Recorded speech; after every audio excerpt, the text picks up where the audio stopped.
Γεια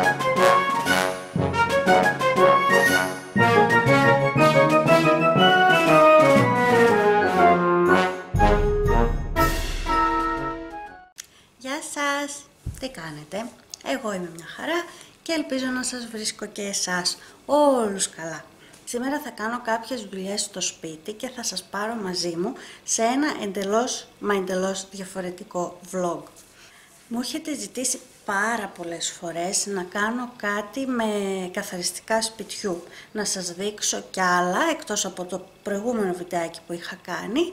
Και φυσικά εφόσον το ζητήσατε τόσο πολύ, αποφάσισα να το κάνω. Το θέμα είναι όμως ότι θα το κάνω με μια παραλλαγή. Δεν θα σας δείχνω απλά τα καθαριστικά του σπιτιού και θα σας μιλάω για αυτά, αλλά θα σας τα δείχνω στην πράξη. Θα είναι κάτι σε vlog και καθαριότητα και κριτική καθαριστικών προϊόντων μαζί. Αυτό θα κάνει και εμένα να αισθάνομαι πιο ευχάριστα όσο κάνω τις δουλειές του σπιτιού.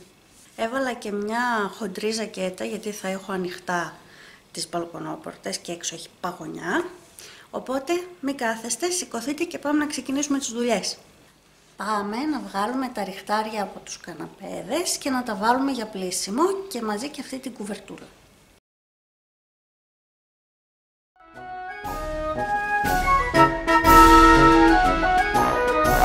Θέλω λίγο να σας πω για τα ριχτάρια μου, τα οποία τα τροποποίησε κάπως η μαμά μου. Αυτά εδώ είναι λοιπόν.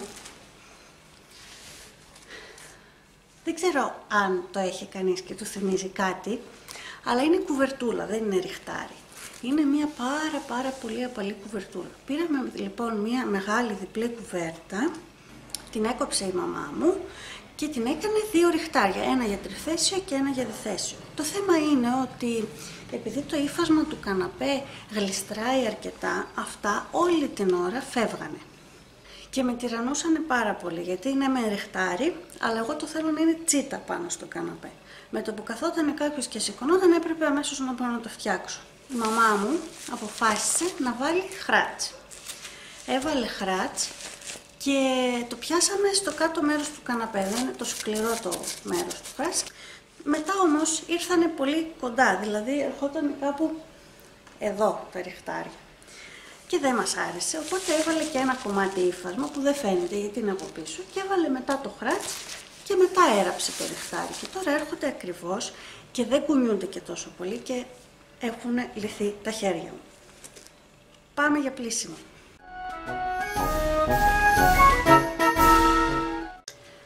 Τα έβαλα μέσα στο πλυντήριο, αλλά επειδή έβαλα και ένα σεντόνι που έχει μέσα και λίγο γαλάζιο, θα βάλω και μία πανίσχυρη παγίδα χρωμάτων.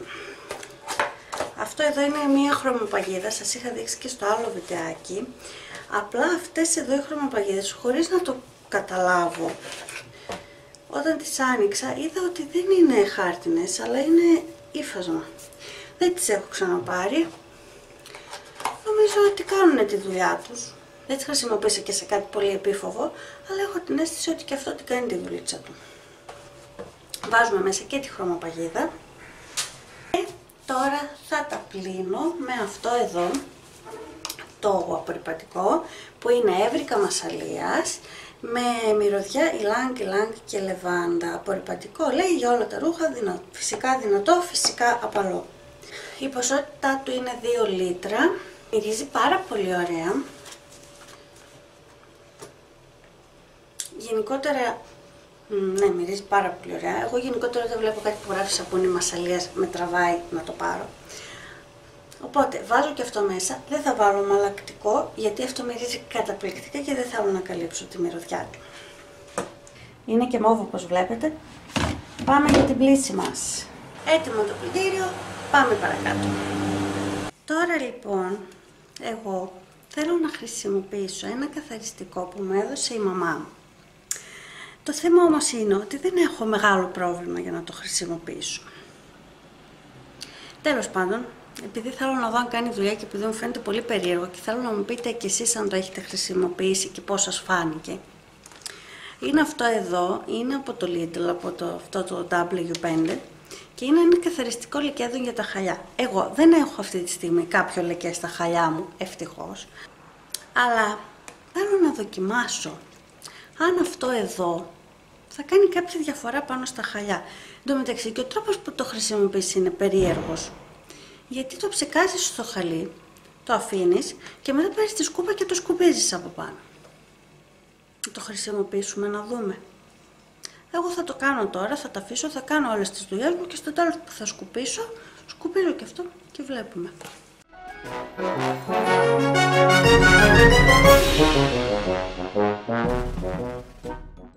Τώρα εγώ θέλω λίγο να κάνω εδώ πάνω τα ντουλάπια και τα κάτω. Θα χρησιμοποιήσω τώρα αυτό το απορρυπαντικό που λέγεται Sanitol και είναι απολυμαντικό. Χωρίς χλώριο, καταπολεμά κατά 99,9% τα βακτήρια, τους μύκητες και τους ιούς, άρα είναι κάτι σαν το Dettol, αλλά είναι άλλη εταιρεία. Και είναι ουσιαστικά λιποκαθαριστικό. Είναι για να καθαρίζεις την κουζίνα. Εγώ όμως, αφού το χρησιμοποίησα πολλές φορές, κατάλαβα ότι είναι για να καθαρίζεις πάρα πολύ καλά όποια επιφάνεια θέλεις, ακόμη και ας μην έχει λίπη πάνω, ας μην είναι ο φούρνος ή η κουζίνα. Καθαρίζει πάρα πολύ καλά, αλλά μετά αφήνει μια θαμπάδα, οπότε από πάνω θα τα περάσω και με το άζαξ για να γυαλίζουν, γιατί είναι τα ντουλάπια της κουζίνας. Λέει ότι γυαλίζει, καθαρίζει και αφαιρεί τις οσμές. Δεν γυαλίζει, αλλά όλα τα άλλα τα κάνει πάρα πολύ ωραία και μυρίζει και μετά έτσι για αρκετή ώρα καθαριότητα. Πάμε!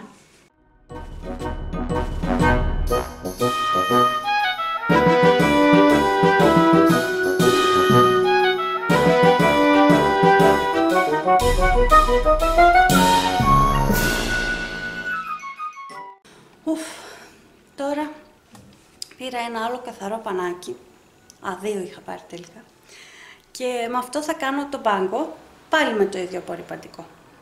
Τα έκανα όλα λοιπόν με αυτό εδώ, είναι πάρα πολύ ωραίο. Τώρα θα πάρω ένα κλασικό άζαξ, μοβ, που τα γράφει όλα στα ιταλικά, και θα κάνω τα ντουλάπια πάλι απ' έξω για να γυαλίσουν ωραία και θα χρησιμοποιήσω αυτό το χαρτί κουζίνας, γιατί κατά την άποψή μου το άζαξ πρέπει να πηγαίνει πακέτο μόνο με το χαρτί κουζίνας για το τέλειο αποτέλεσμα. Τέλειωσα με την κουζίνα και τώρα θα ξεσκονίσω όλες τις ξύλινες επιφάνειες, τα έπιπλα δηλαδή του σαλονιού. Θα χρησιμοποιήσω αυτό εδώ, το πρώτο, που είναι με aloe vera. Καθαρίζει, ξεσκονίζει, ενυδατώνει, απομακρύνει τη σκόνη και τα αλλεργιογόνα που αυτή περιέχει, που προέρχονται από τρίχωμα κατοικιδίου, δεν έχω, και αφαιρεί τις δαχτυλιές. Πάμε να ξεσκονίσουμε τώρα.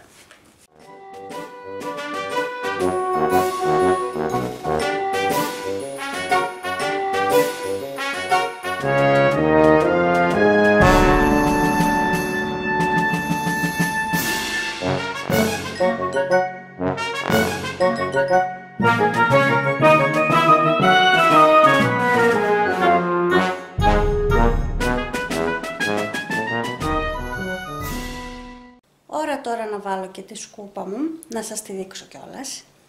Αυτή εδώ είναι η σκουπίτσα μου και είναι Hoover. Είναι μία σκούπα μέτρια, θα την ήθελα να είναι λίγο πιο δυνατή.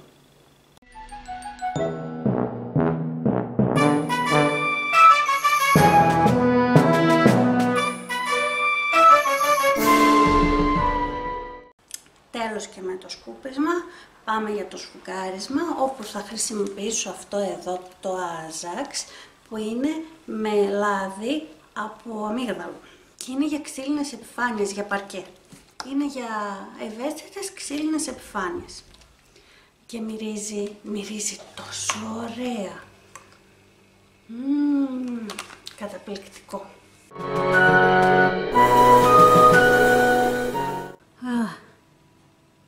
Κάθισα στον καναπέ, τέλειωσαν οι δουλίτσες μου για σήμερα. Τα ρούχα μου πλήθηκαν, τώρα θα πάω να τα πλώσω, θα φτιάξω και μία καρμπονάρα, θα γυρίσω ο Δημήτρης, θα φάμε και γρήγορα θα τρέξω για μάθημα. Αυτό ήταν το vlog μου.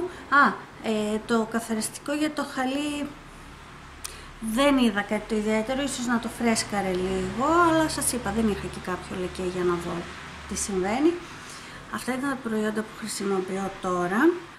Αν εσείς χρησιμοποιείτε κάτι από αυτά, γράψτε το και πείτε μου και τη γνώμη σας, ή αλλιώς να μου προτείνετε το αγαπημένο σας προϊόν για την περιποίηση του σπιτιού. Σας χαιρετώ, θα τα πούμε σύντομα σε ένα άλλο βίντεο. Μέχρι τότε, γεια σας!